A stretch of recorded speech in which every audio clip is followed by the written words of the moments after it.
The logistical logjam on the ground in Port-au-Prince right now has become the crisis on top of the tragedy of Tuesday's massive earthquake.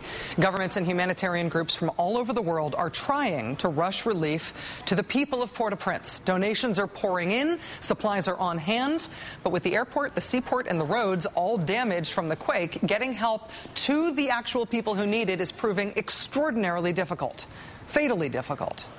Haiti's prime minister today officially turned over control of the country's main airport in Port-au-Prince to the United States. The airport, of course, was itself damaged in the earthquake. It only has one runway. It only has about a dozen parking spaces for planes. Today, an FAA alert warned that planes trying to get into Port-au-Prince could expect to wait to land for more than an hour, and that there would be no fuel on the ground for planes to refuel once they did land. The Air Force says it is considering using aluminum matting to try to create more runway space at the airport. But once planes full of aid and supplies did manage to land at the airport, the few that did, the New York Times reported today on further logistical problems, saying, quote, there was only one warehouse to hold the expected influx of materials and no clear plan of how to distribute supplies from the airport to the city. Other than the airport, there are alternative routes for getting aid into the country, but each one comes with its own logistical hurdles. Haiti's main seaport in Port-au-Prince was badly damaged, with no cranes available to load cargo on and off supply ships. The hope now is that so-called roll-on, roll-off vessels could be used. Ships that don't use cranes. They have their own ramps, so cargo can be rolled off of them onto land, bypassing the need for those non-existent cranes. Relief organizations also sending aid for Haiti through Santo Domingo in the Dominican Republic. A spokesman for the UN's World Food Program saying that getting supplies across the border from the Dominican Republic into Port-au-Prince by ground transportation is about a 12 to 18-hour prospect. For every problem, there is a potential workaround, at least a potential alternative. But finding those and implementing those all take time, which is what everyone who needs help in Port-au-Prince right now is running out of. Joining us now is Brigadier General David H. Berger. He's Director of Operations at U.S. Marine Corps Headquarters. He served in Haiti in 2004 during a period of civil unrest in that country. He's now coordinating the 2,200-member Marine Corps unit that's heading to Haiti as we speak. General Berger, we're grateful for your time tonight. Thank you for joining us. Thanks for having me. When is this Marine unit expected to arrive in Haiti, and what's their primary mission once they're there?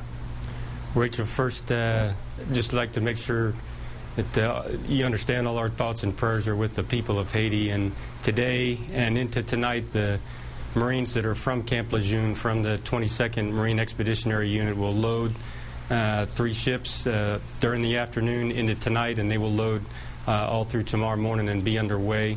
And it'll be about a 2-day sail to get down to Haiti from Camp Lejeune. What's the expectation about what they will be tasked with once they arrive? Like all the forces that are en route or already at Haiti, that's determined by the commander down there now. But what they bring in the Navy and Marine Corps team aboard the ships is everything from relief supplies to heavy equipment, water producing capability, the drinking potable water capability that we have with the Marine Navy team.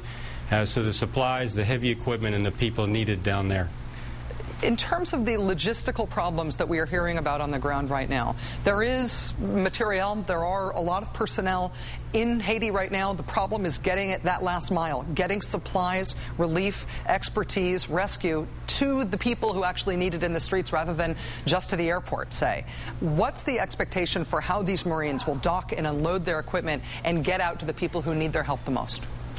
That's the real value of bringing in what we call an amphibious team down there, is that they do not become more of the problem. They don't place a burden on either the Port-au-Prince area or the rest of the infrastructure that's there. These ships and the Marines will be able to stay offshore, not required to come into the port, and then they can bring the supplies and the equipment off of the ships in a couple different ways. They can bring it by helicopter, what we call vertically, so they can fly it in either day or night, or they can bring it across the water on the vessels that are inside in the ships on the way down. And they can do it both at the same time if needed, and they can do it around the clock. What are your expectations for your Marines in terms of the need to provide security and policing, either for their own operations to allow their own relief efforts to operate safely and effectively, or for other relief efforts that are already there? They'll provide their own security, but the rules of engagement apply to all the forces down there, and they apply equally. So the Marines and the sailors who are involved are briefed on the way down there of what those rules are, and they'll provide their own security, but we don't at this point see any that as a primary mission. This force is being sent down there to provide relief and supplies. The 22nd Marine Expeditionary Unit, what else have they been involved in recent years? What other sort of deployments have they faced, and what are their special skills?